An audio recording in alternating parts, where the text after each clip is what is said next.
Good afternoon, and welcome back to the podcast lounge here at the NEC Classic Motor Show 2025. Coming up at 1 o'clock, we have got iDriver Classic, which will be broadcasting live here from the podcast lounge. But before that, waiting to go, we have got Rebecca Treston of the Passenger Seat podcast, normally recorded in her 1968 Morris Minor Peggy. Today, I hope it's not a come down to be on a sofa. Let me hand over to Rebecca Treston. Thank you very much.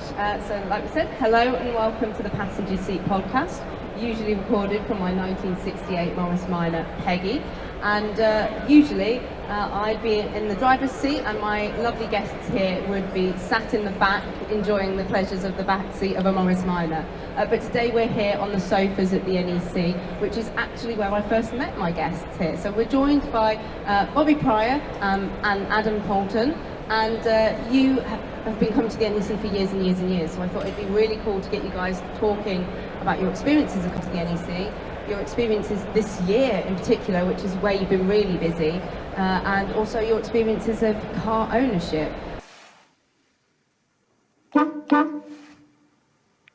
So if we start with you, Bobbie, because you're kind of how you got me introduced to everyone. You came along and met me on the Women Drivers Social Club stand 3 years ago, and you had a car in the stands. Tell us about your year that year. Well, of course it's a special year, isn't it? Because you got a car here, and there's nothing like being part of it with your car. So it was my Peugeot 306 GTI 6 I got invited to put on the stand, and I'd obviously polished it before, didn't drive her up, trailered her up, and she was on the stand for 3 days, which I was really, really, really proud of. But I'd been coming to the show. I was trying to work this out since at least 2014. Because a lot of people will recognise your voice in particular from the radio, but they might not realise how massively into classic cars you are. So yeah, I'm your wing woman, one of Radio 2's travel presenters. So I'm the wing woman in your car to help you get there. So yeah, that's why you might know my voice from. But I've always been into classics.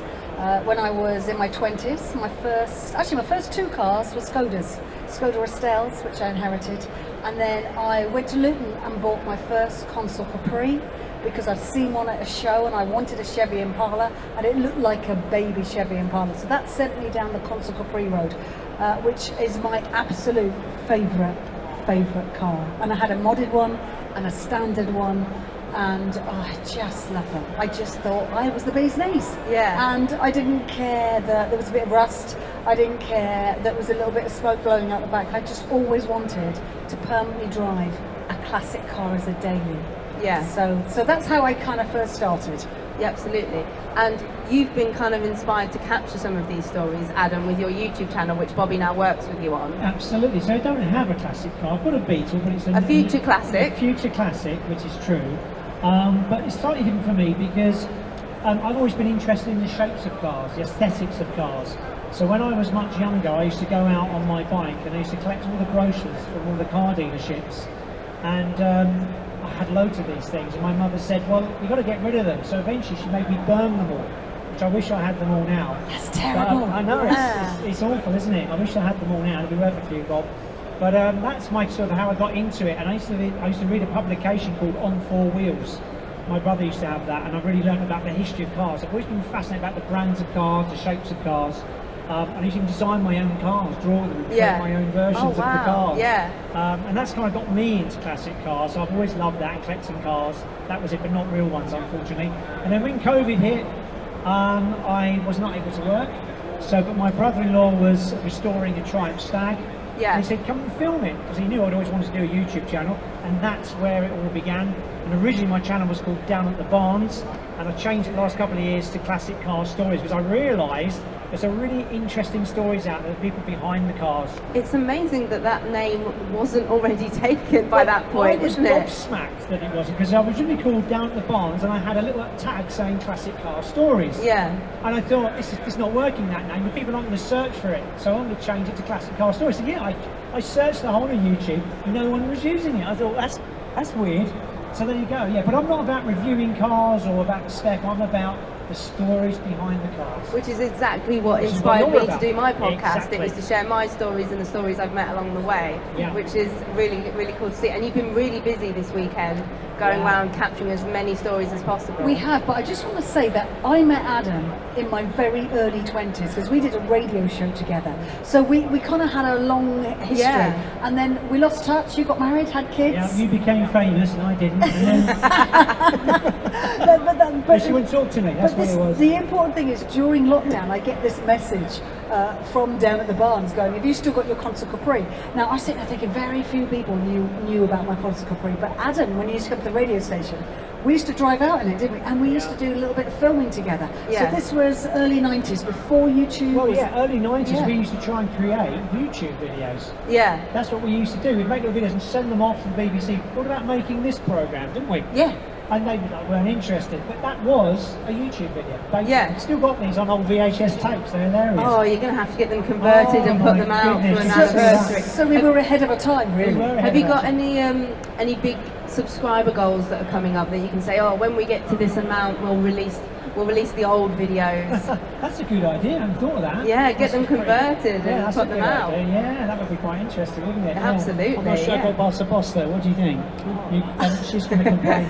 The thing is, it's Adam's channel. He does all the work. Yeah. And sometimes he'll go, oh, I've got a lovely car, come and join me, which I love because I just get the cherry on the cake, don't I? So I just get to talk to people. But he has to do all the editing, he has to do all the organising, and I get to do other stuff, which is the kind of organisation I kind of like, really. Absolutely, yeah. But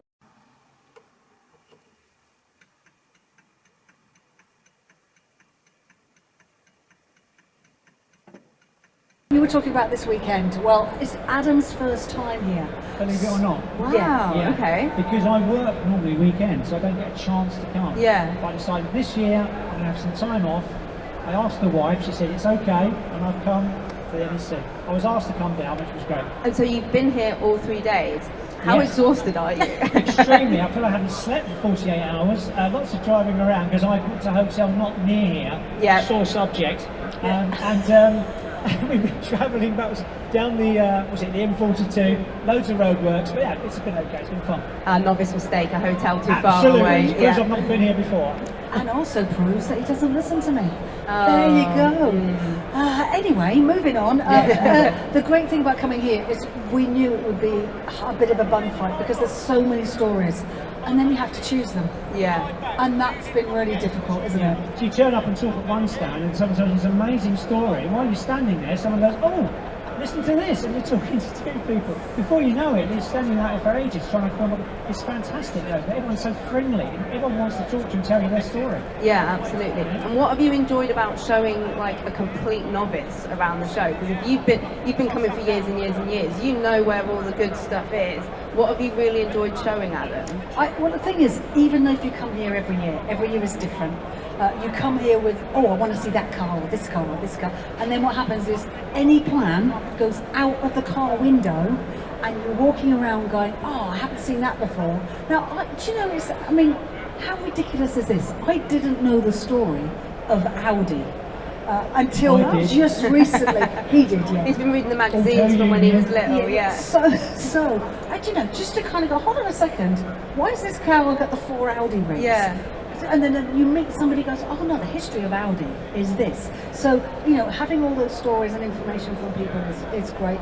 It's always the car communities. It's always turning up at the Mark 1 Capri stand, who we did a lovely story with, Yeah, and that's then finding out after all these years, because I've got Consul Capris which have a D-shaped back window. Yeah. And I've always thought that is the one thing that got inherited into the Mark 1 Capris from the Consul Capri. Yeah. Completely wrong.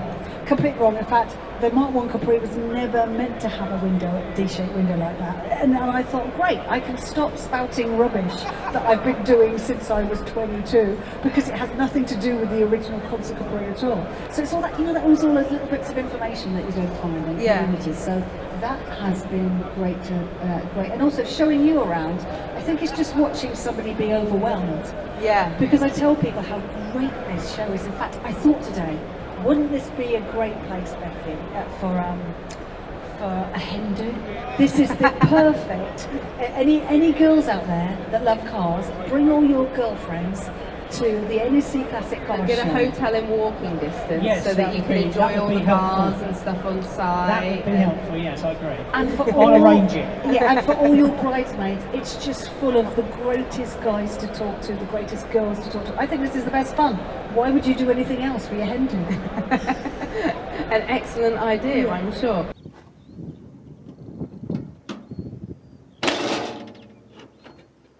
Tell us a little bit more about some of your cars, Bobbie. So you've got the Consul Capri, but not anymore. Well, here's the thing, I had two. So my first one was a standard. Yeah. I needed to get an engine rebuild. So I went and bought another one. And it's one of those things like not really knowing that much about cars. Yeah. So I always liked the look of them.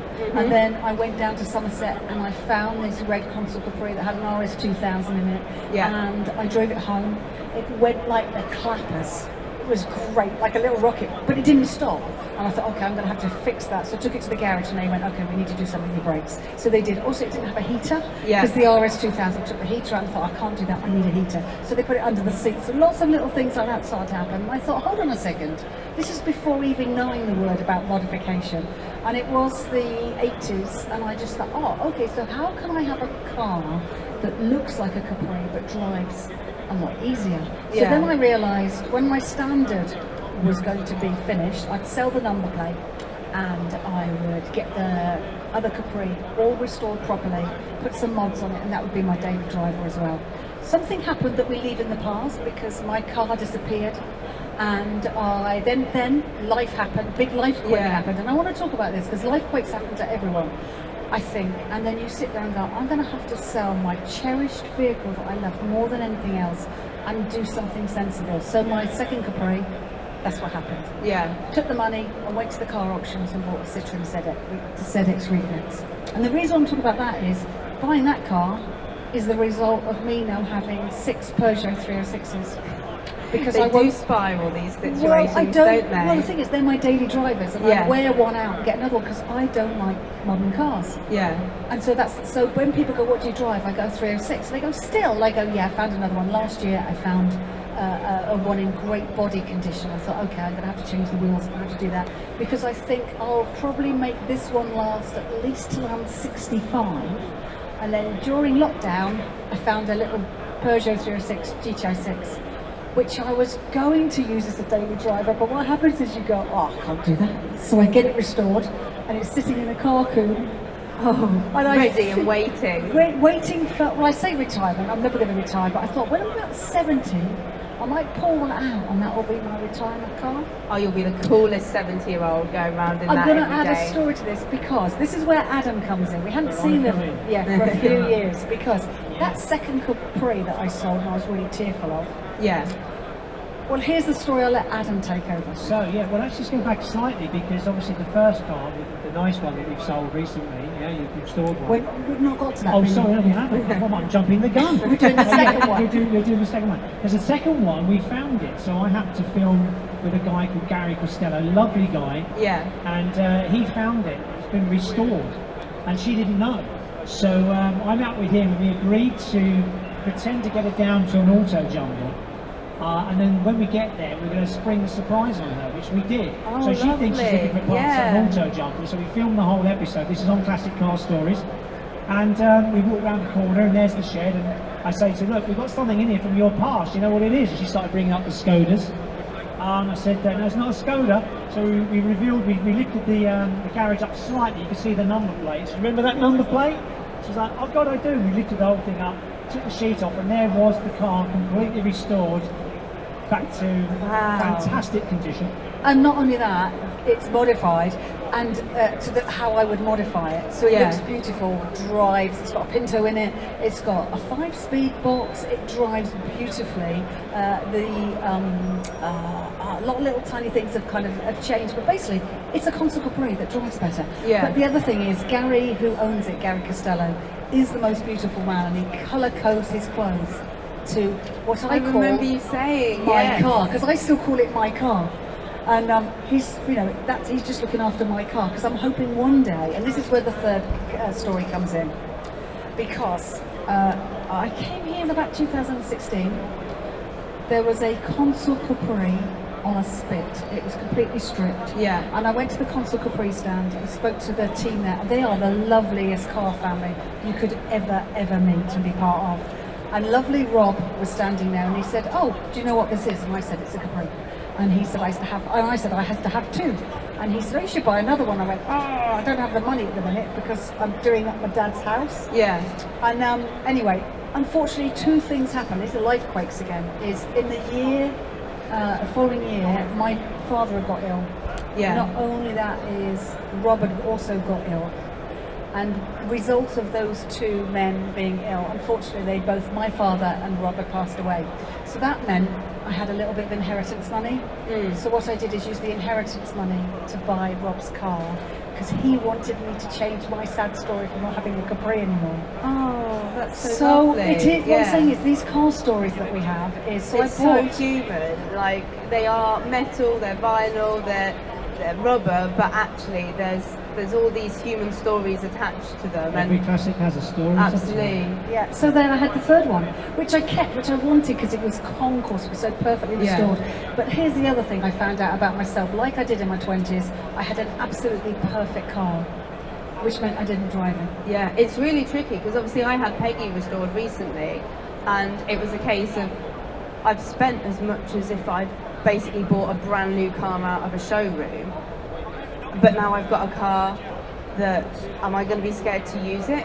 But the reality is, most people who go and buy a car out of a showroom right now aren't thinking once or twice about going and... No, you just drive it down the road, don't you? Yeah, so that's what I've kind of had to think about it as. In separate parking bays though, just in case someone hits it. Yeah, you do get a little bit more cautious, absolutely. But it is really tricky, and so many people have a car that they absolutely adore, and then they have it get concourse and then they're scared to use it.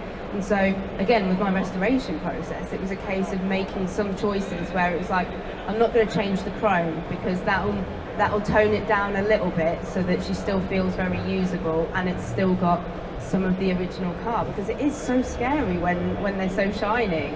Well, this car, when I got it, when I saw it, it was just it was like getting a brand new Consul Capri. It was crazy. Yeah. I just couldn't believe it, could I? What would happen is I would wake up at 5 in the morning going, I need to get some cotton buds on those tyres. Oh gosh. And you see, when it gets that bad, you know you've got a problem. Also, by then I'd found my second one. So I just thought, okay, what am I going to do? I'm going to keep this lovely concourse one that I'm never going to drive. And what I decided is that it was actually meant to go to somebody else before Rob met me. So Gary from Scotland, just outside Glasgow, flew down, saw the car, took it off me, so he's now taking care of my car in Scotland. That's what I tell myself. And I just got the money on the side, waiting, hoping one day Gary will return my second Consul Capri to me, and I'll have that one. Well, we've had a chat with him, haven't we? He doesn't seem too keen at the moment, does he?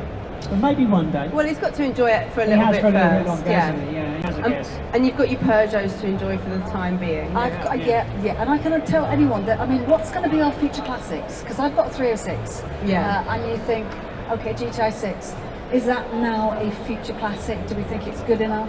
Because Adam's got his Beetle. I'm hoping that will be eventually. Yeah. That'll be nice, you know. If you were tempted to buy a classic, having been round all the halls this weekend, what is like your top 3 that you'd be tempted to take home? So we're doing an episode about this. Spoilers. We haven't revealed the 3. And that one's in the 3. I can tell you one of my favourite classics though. Yeah. A Jaguar XK150 is my go-to classic car. If I could have one as a roadster, that would be... As someone who was spending time drawing and designing, I can see absolutely why that's so high on the list. Drawing Jaguars, but yes, that's right. I would be Jaguars are my favourite cars, really. But I'd like a Beetle, Mark 1 Beetle, a yellow one, because the logo for Classic Car Stories is a yellow Beetle. It is, yes. So I would like actually, I'd like to find a really old rusty one somewhere. It doesn't have an engine in it. I could just send down to the car shows and we can have our logo on it. That'd be great, wouldn't it? Yeah. That'd be good. Yeah, that'd be nice. I'd like that.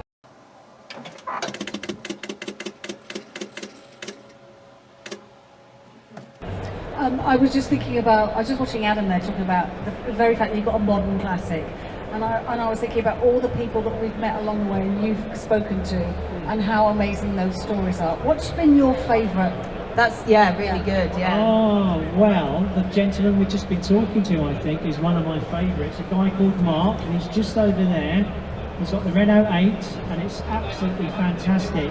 And he accidentally lost his leg in an accident. Yeah. And he was just a pedestrian walking down the road, and someone drove into him. He lost his leg. Ooh. And he bought this car. And it's a fantastic story. I mean, restoring a car is hard enough as it is without losing your leg as well. So we did everything on it apart from spraying it. But it's been a tremendous story. It's a heartbreaking story. And you realise, you hear things like that, you think this is incredible. Someone could do this, you know? Yeah. On the floor, under a car with just the one leg, putting the whole thing together. But it's a fascinating story about how he did this. And so much of the whole of this show is held up by people doing stuff in their sheds at home. Yeah. It's all held up, like this whole industry is held up by small businesses and people working at home in their sheds, which is how we get so many of these stories. Yeah. Because it is just so small scale individual people doing the most incredible and bizarre things for a lump of metal at the end of the day, but it's not, because it's got those stories and experiences next to it. It's nostalgia, isn't it? It's nostalgia that comes into it. You remember cars when you were younger, your parents owned it, or you was in it as a child, that smell you get when you get in it, you know? Which is always beautiful, isn't it? I think the show, and I think we would also this, it's about connection, isn't it? A community. Because you meet so many people that go, I saved up 15 years to have enough money to do this car up, or it's been sitting under a hedge for 25 years and we managed to pull it out. So I think just like that, I love the magic of that, and people are not set up all the same, life's not a level playing field. So I think it's the magic of sharing those stories, which also means that when we go home, I think it just revitalises everyone again. It goes, right, keep going, let's get in the shed again. Because I met a guy that did it and he kept going, or she kept going. Yeah, I mean, I know of several cars, and there's a car on the Singer Owners Club stand, a Roadster, that has, the guy was offered the place on the stand and he was thinking, well, I'd love to bring my Roadster and I'd love for it to be part of the show, but at the minute it's not running, it's still got lots of bodywork stuff to do. And it's been amazing actually watching him on the Facebook group doing these updates. And then you go and look at that car now and it's a complete car that can drive, and he used the show as motivation as well. And again, it's just a fantastic story of someone leaning on the community, because he got a lot of help from the club and people within the club, and then using a big event like this to motivate him to get that finally back up on the road. Yeah, that's right. It's brilliant. Just made me think of something else actually, which is a story we've already done, which is about a guy who, his uncle used to have a taxi service using a Vauxhall Velox, if you know that car. Yeah. And he, as a child, remembers driving around in it. And then the uncle decided to sell it, so he quickly went down and bought it, so he didn't go to someone else, keep it in the family. Yeah. But the guy's owned this car 3 times because he keeps trying to restore it, runs out of money, sells it, and then restores it a bit more, and then runs out of money. So he's owned the car 3 times. Oh my gosh. It's crazy. It's that situation, having to keep selling it and then rebuying it again, which is crazy, which is hard to do. You know? But it's also knowing that you're not alone when things get difficult, and I think that makes the massive difference. I mean, I was near Stroud a couple of months ago, and I had my Peugeot, and my axle snapped, and it just went. And the first thing I did is, while I waited for the breakdown service, went straight on the club Facebook site. Give the actual club a shout out. Wait, guys, this has just happened. And within moments, I've got Piggy Power coming on and going, okay, so does it look like this? Is this happen? Does this happen? And I'm going, yeah, this is a video. And then he goes, well, you need Axel Steff. Axel Steff's the best axle builder. And I've lost my Peugeot mechanic who I used to have. Yeah. And I said, well, where do I take it? Because my normal garage is, it's quite hefty, and they don't necessarily have the skills to do my old car. Yeah. I would say the skill set, they just don't have the experience of that car. So within an hour of it's the back of an AA truck, I've got that little team going, okay, right, you're taking your car north of Gloucester to a man you don't know called Steve, who's already ordered you an axle from somewhere else. Yeah. Isn't that amazing? It is. What club was that? So it is the Pug Club. the Peugeot 306 Pub Club, Yeah. and they are just fabulous. Also, they think I'm a guy, so some of the guys on that club don't even know I'm this middle-aged woman, right? Because it's all right, hi Middle-aged, dude. are you middle-aged? Oh, past that probably. Yeah. But you know, they think they just go, hi dude. And I've been to a couple of car meets with the Pub Club, and Yeah. I've turned up and they thought I've got my son there or something. And they go, no, it's me, it's me. Yeah. You've got a middle-aged woman driving a 306 And that because is- she loves. A lot of how we met is through the club that was founded off of that concept, the Women Drivers Social Club, because you came over to us 3 years ago. Because whilst you had your car on the stand, you didn't really have anywhere to be. You were wandering a little bit aimlessly, and managed to find ourselves and find the friendships through there. Actually, I'm going to be honest about that. I'm going to be honest about that because my car was put on a stand, and I was told that I couldn't be on the stand.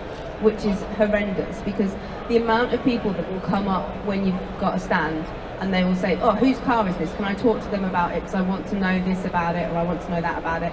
Like we've had the camper on the Women Drivers Social Club this weekend, and obviously because you can get into it and stuff, we've had so many questions about it, and so we've all had to have a bit of a briefing from Vicky about, okay, who did the conversion, who did this, how long have you had it, and all of that, because otherwise you just can't answer it, and you just think, well, if you weren't there even some of the time, no one was picking up the answers to your questions. And also, I couldn't tell the lovely story of this car that unfortunately the original owner had lost his life, and it had sat in his field, and then it got saved by lovely Tommy, who then I bought it. Yeah. And it would have been really nice to say, hey, there was a guy that lost his life, not in the car, but unfortunately it sat there. The parents felt really heartbroken. They didn't know what to do with it. And of course, I've ended up with it. That car is now perfect, back to showroom condition. Yeah. And it's at the NEC. I'd love to have told that story. Yeah. And I just say the reason why I wasn't allowed on the stand was because women are not allowed on the stand. Which is crazy. And it's, I mean, hopefully, I think in the last, I mean, it's only 3 years ago, but I think in the last 3 years we've managed to come a little bit further with a lot of clubs in this stand. Can I just say, I've never known that of any other Other stand. stand, yeah. Here at the NEC, either at the restoration show here, it is unique, I think, to one particular group of people. Yeah. And what I should have done is actually just driven my car out and got out. Yeah. Maybe. But as I said, is for anyone listening to this, because maybe we've got women that maybe don't have that kind of either family influence or support about cars, and we were talking about it yesterday on the panel, is if you love cars, then get in touch with us. Get in touch with the Women Drivers Association.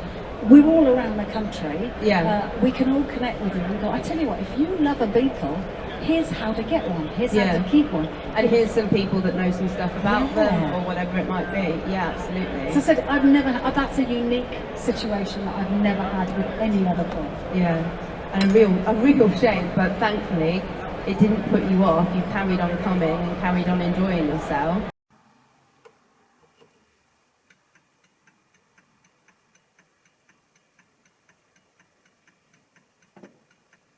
What's been a real highlight this particular weekend for each of you? Start with Adam. Oh, that's difficult. It's all been fabulous. I can't think. It's all been doing this is fantastic. You know, for me, I've never done a podcast before. Oh, welcome. This is my very first podcast, and what a great one to do for the first one, which is brilliant. And it all ties it nicely in because I want to have more women on my channel telling me their stories. Yeah. And it's finding those women that want to tell us the stories. So, you know, just bringing that back for a minute, I know it's not the question you've asked me, but I want more people. So, if there's any ladies out there who want to share their story, come and get in touch because I want more ladies' stories on the channel. And you've hopefully got a really exciting video coming up of all of the stuff on the Women Drivers Social Club That's right. stand. So that particular one is going to be great because I've got a whole plethora of ladies all talking about their cars in one go. So I didn't have any, and I've got loads of them now, which is good. But we need more. Absolutely. So the more we can get, it doesn't matter what walk of life you're from, we want to hear your story, you know, and that's what it's all about. Because there was a lot of talk with the panel that you were on yesterday of women behind the scenes working it, but actually there's a lot of women at the front of the scenes that own the cars, that are doing stuff right at the front of the action and getting their stories, as well as the ones that are putting on the events and stuff like that is equally important, because they're putting the miles on and making people smile just as much as everybody else. Yeah. Well, it's like your good self, setting up the Women Drivers Social Club, and you had to do that because no one else was, so you went, I'm going to do it. Yeah. And you set it up for all of us to be part of, which is great. Yeah. So I'm going to say thank you for that, Thank because you. I was wandering around the NEC, which I've often done on my own with a sandwich, looking at cars, kicking tyres and going, that's a fabulous car. Yeah. So I think it gives, anyone listening out there, come along to this show. Come and have fun. Come and kick tyres with us. Yeah. Because we do more than kick tyres. We share our lives, don't we, over Yeah. the years, and we're there for each other as a community. We share stories, we share lives, we share chocolates and friendship bracelets and all sorts over there. So, what about you, Bobbie? What's your highlight of the show? I heard a lovely inheritance story. So I inherited a car when I lost my dad, and it's one of those things where when you inherit something that you go, okay, well, that wouldn't be my favourite car, but also you can't possibly let it go because Yeah. it means so much.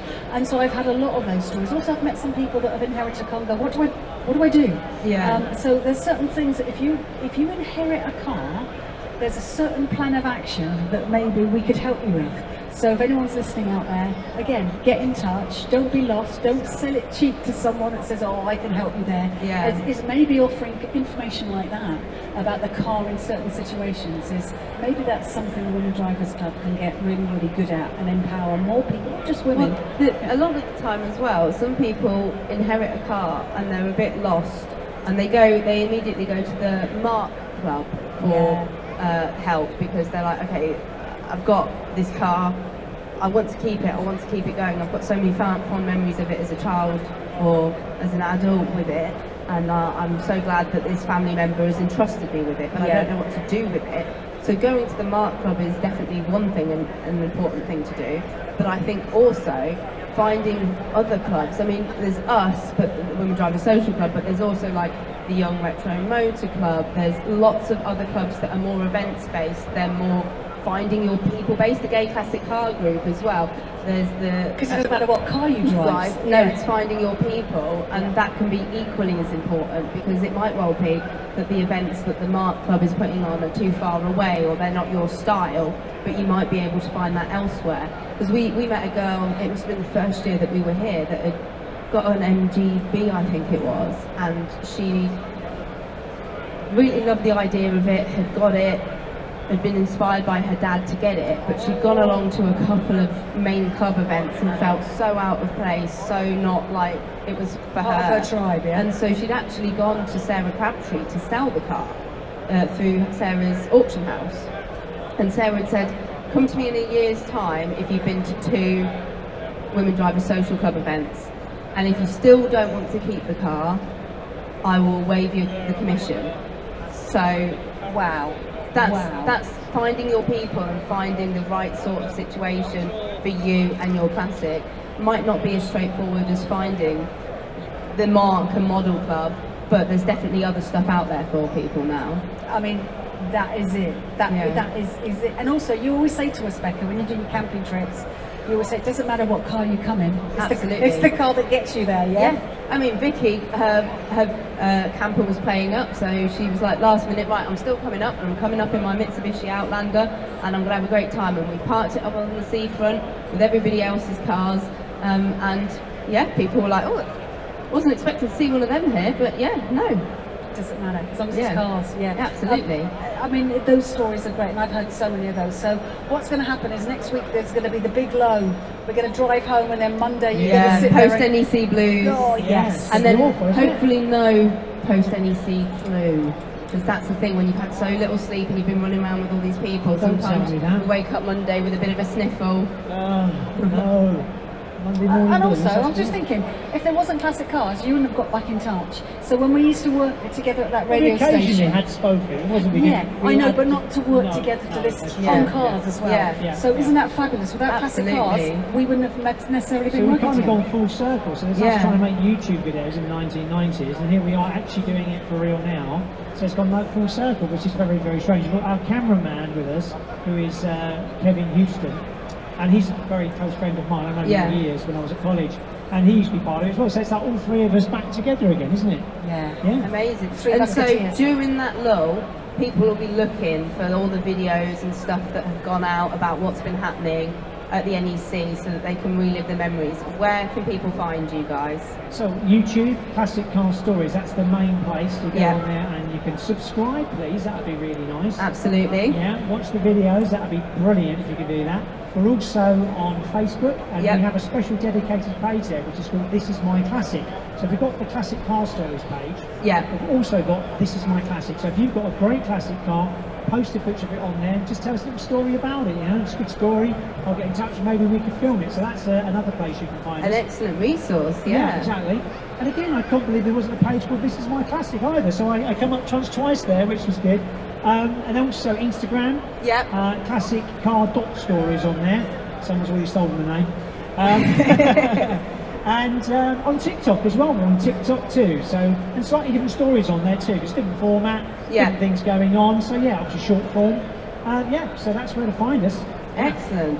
And you do a couple of segments on radio sometimes about the cars and stuff like that. What it is on a daily basis is always what you're doing this weekend, Bobbie, and it's usually detailing the car, trying to find a tyre for a car, driving to Doncaster to find a windscreen for a car. That's generally how my weekends are. So, you know, car related. And also our cars are going away for winter, so there's all that going on at the minute, so putting them away clean. And will people be able to find you at the show in March for the Resto show? Are you going to drag Adam along to that? I wouldn't miss it for the world. Also, can I just say, Real Bobbie Pryor on Insta is where I am. I don't have a YouTube channel. Not fake Bobbie Pryor, the so real the thing Bobbie Pryor. Is, there was already, there was already. Unfortunately, those names had been taken, so I had Incredible. to go with real. So, amazing. Well, thank you ever so much for your time today. Thank you. And if you've been listening in the audience here and you want to find myself, I am the Passenger Seat Podcast. I'm on Instagram, Facebook, YouTube, and all of your podcasting platforms. And thank you all very much for listening, and we'll speak again soon, I'm sure. Okay. Thanks.